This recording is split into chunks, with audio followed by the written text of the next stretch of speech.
Today, we'll show you how to set up the MyGrid 10K as the home backup power system with the automatic transfer switch.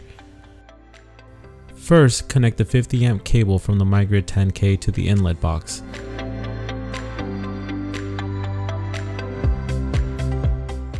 Next, turn on the battery breaker and press the battery main power button, then switch on the breakers inside the breaker compartment.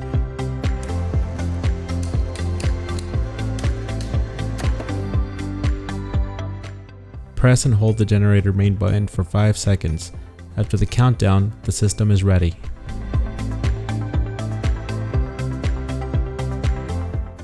To extend runtime during a power outage, connect solar panels and turn on the solar input switch.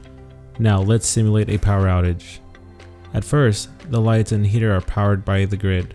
When the grid is lost, the system automatically switches to MyGrid 10K. Once grid power is restored, it switches back automatically. And that's it, simple and seamless. For more information, make sure to visit us at naturesgenerator.com.